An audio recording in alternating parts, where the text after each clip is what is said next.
Hey, English 101. This video is all about how we do assignments, writing assignments, major writing assignments in this class. So follow along with me and I'll explain the process. Some of you I know have already gotten started. It made perfect sense to you as you were reading through the materials, but I find that sometimes I need it explained to me, and that is what this video is. So let's do it. All right, so here I am in one of our English 101 Brightspace courses. They're all set up the same. Yours should look just like this. We got our video on Tuesday and they said, hey, I want you to do the E1 assignment, read the assignment, think about the assignment, start writing the assignment, and post a rough draft. And you're like, okay, that's a lot, Shantae. How do I do that? Glad you asked. As I said in our first video, I'd always start by going to the content link, right? It's week one. My week one is already up because I was here earlier looking at materials. We have our discussion board, we have our links, and then there's the one that says read and write essay one E1 assignment. When you open it, it looks just like this, right? I'm using E1 as an example, but this process is going to be the same for all of our E1, E2, and E3 assignments. So it says read first, right? I'm going to summarize and say that this assignment is all about identifying a community that you belong to. That is a huge category, right? A huge category. I belong to so many communities, right? I could talk specifically about the community that I live in and love. Bought this big, beautiful house that I just thank God for every day. I could also talk about a community that I participate in. Like, I am the world's biggest Star Trek fan. I am definitely a Trekkie. That is one community that I participate in. There's lots of things, right? It could be a fandom, it could be a location, it could be a culture. Clearly, I'm a woman. Clearly, I'm African American. I'm definitely a mother and a grandmother. I'm a teacher. I'm part of the SWIT community. Oh my gosh, pick one, right? We all have choices. Once you've decided, hey, this is the community that I'm a part of and that I want to talk about, you are going to have to describe that community, because just because you are in the community doesn't mean your audience is in the community, right? Or understand it the way that you do. This is your chance to describe and really profile what this community is, right? And that's what that second thing is. It tells me, it says to you, right? Tell me what people or the community believes, right? What are the things that the community does, common activities? Are there certain terms, whether they're slang or descriptive, whatever it might be, that are important or useful or used or a part of that community? Are there important things, right, that are a part of that community? Artifacts that members might have or use or need or value. And then the location, right? Is there a specific physical location? Is it a virtual location? What is it, right? These are all things you can choose to use. I'm telling you that you have to use at least three of those things to describe and profile your community. And then third, I want you to tell me at least one thing that your community gets right, right? What is the best thing about this community? What makes you proud to be a member? What makes you continue to be a member, right? Pick one thing. Like, what is it about it that makes it pretty awesome? And then tell us. That's the gist of the subject matter of this paper, right? Wrap your head around it. I got an idea. So let's start writing. The next question I often get is, okay, Shantae, well, where do you want me to write my paper? That is a great question, but it's not for me, right? You're in college now, which means you're going to be asked to write papers in English and psychology. Heck, sometimes you get them in math. Whatever the case may be, you're going to have to write. I suggest you start writing wherever is more comfortable for you. For some of you, that's going to be the notes section of your phone. For others of you, you have a love relationship, maybe a love hate relationship with Microsoft Word. I am a Google fan. I always start my writing in Google Docs. I think it's easy, it's free, it's never failed me yet.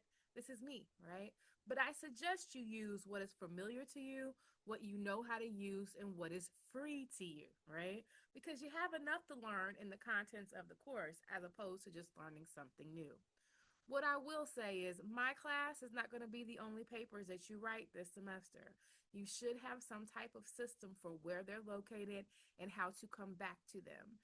To get out of this class, you will have to put papers together in a portfolio, which means you want to keep your papers so that you can come back to them, make them better, and use them in the end. So you'll see here in this Google folder, I have a folder that just says My Papers Fall 2025. Because yes, y'all probably going to be here more than one semester. College is a multi-semester thing, right? We want to be able to find them later if we need them. And then I've labeled my first paper in here English 101, so I know what class it is, and E1 paper. If you just say SA1, at some point you're not going to know if that was SA1 for English, SA1 for philosophy, SA1 for history, right? So think about what you're calling your papers before they have a title. I just opened it up, right? And I put the things that we should have at the top of all of our papers in MLA, which is a page number and a last name in the header. In the heading information on the left, my name, the class and section, the instructor name, and the date. I don't have a title yet because I just started, so it says title. And then what I've gotten so far, right, which is about 100 words. That's about it. So what I typed in when I thought about, hey, I know I am a member of the Soulard community. I love it here, and that's what I'm going to write about. Just my first thoughts, I blocked them down there. This is how I would start, right? And then, if I were you, I might do some pre-writing, whether that's brainstorming out a list, doing a web or a map of some kind, free writing some information. Some of you might even want to research. Kind of depends on what paper that you are writing. But this is how I chose to start. Okay, now let's go back to our Brightspace page, right? I'm here in week 1. I know that it says here draft 1, essay 1 assignment, and that's the last thing that I have to do for this week. So, sometime, right, before Monday, you're going to come in. And in Brightspace, as I said in my other video, anytime a link is blue, it means it's active. You can click on it. So, I opened up the topic draft 1, E1 assignment, which is again the last thing in week 1. It says in the message box, post via copy and paste, a minimum of a 100-word section of your first assignment. Do not attach a file. None of us have time to be trying to figure out how to download whatever special format you have. Please just copy and paste in the text.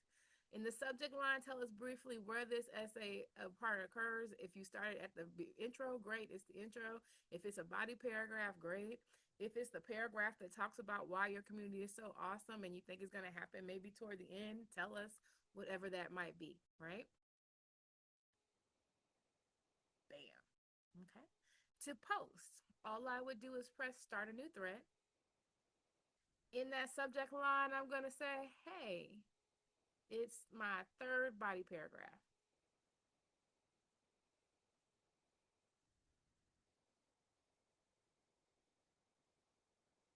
And I'm not quite sure, so I'm going to go ahead and put maybe, right?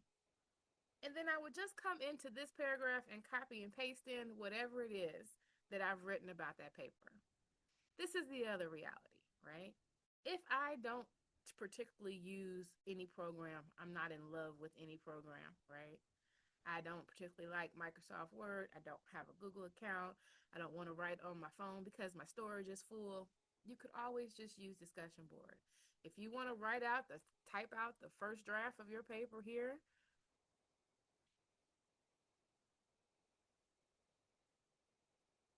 you absolutely can. Looks just like this, except maybe I should try spelling that right. Bam. So once you have something in the subject line and something in the message box, you can press post. Once you press post, everybody in the class can see it. But these are drafts. We know this, right? So no one is looking at it like, oh, this should be perfect. We're getting used to writing for an audience. In this case, while we're drafting, it is the audience of our classmates. This is the other thing I want to show you. And this is true for any of our discussion boards, right? When I do that and I think, oh my goodness, I'm looking at this one that says my intro paragraph. The assignment said to get to 100 words. It says I'm only at 89 words. Let me go back and add a couple of words. To go back in and edit something that you've already posted, all you have to do is drop the arrow down next to your title and push edit thread, because that's what I want to do. I want to add to it.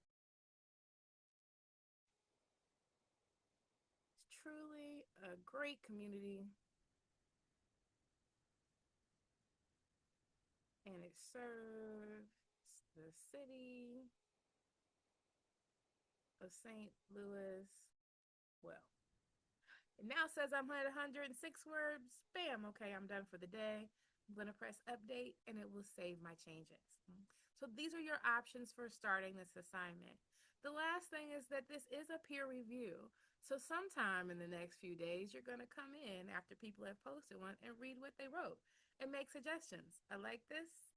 I'd like to hear more about this. I'm not sure how this fits as a community.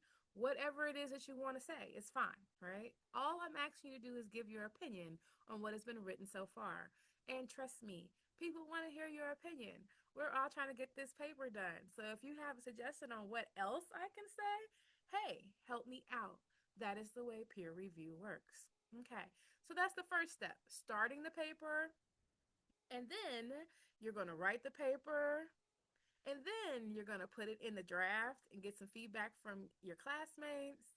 And eventually, when it's due, right, you're going to submit it in Brightspace as well. So let's look at how to do that. All right, so I've returned to our homepage right here in Brightspace. And for purposes of this demonstration, I am going to go to Course Tools and then Assignments.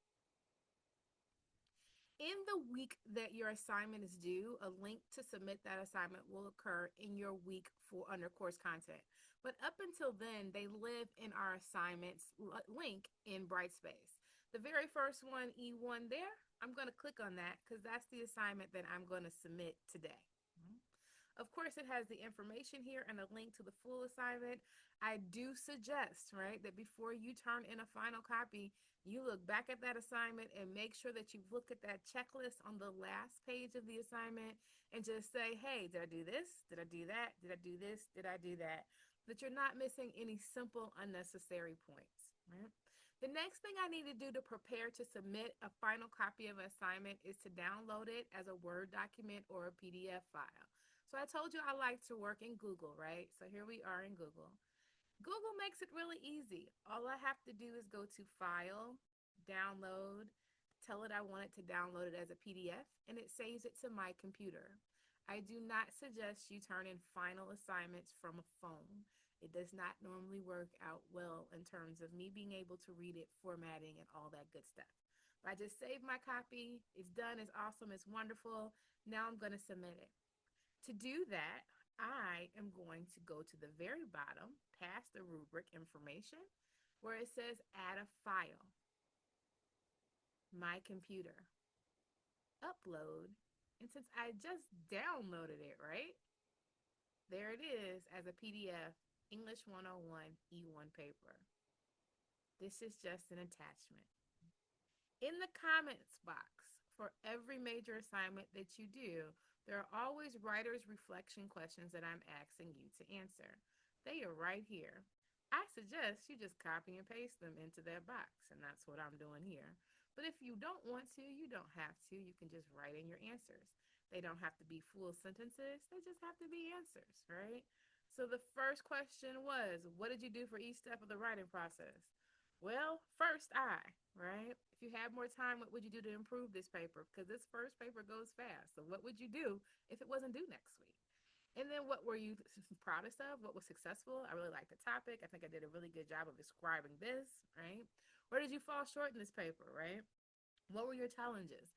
Maybe I fell short because I really couldn't conquer all of the different categories. I think it could have been little bit longer. I could have said more about this or whatever the case may be. And then the very last one, oh, we don't need. So let me take that on off. Perfect. So I've answered those questions. Great. I'm going to press submit and I've turned in my paper. I only accept final copies through the assignments link in Brightspace for several reasons, including that it checks it all for plagiarism before I even get there. And that is very helpful. So just so you know, that's the whole assignment process. I know this was a long video, but for those of you who are new to Brightspace or who are new to writing in general, new to technology, I wanted to make sure that you had a video that kind of went through all the steps. The truth is, you probably already have your own process. And if that process is working for you, go for it. If you want to try this one, great. Your basic requirements are to post a rough draft this week and to submit your final draft next week. However you get those two things done, it's okay with me. I hope this helps.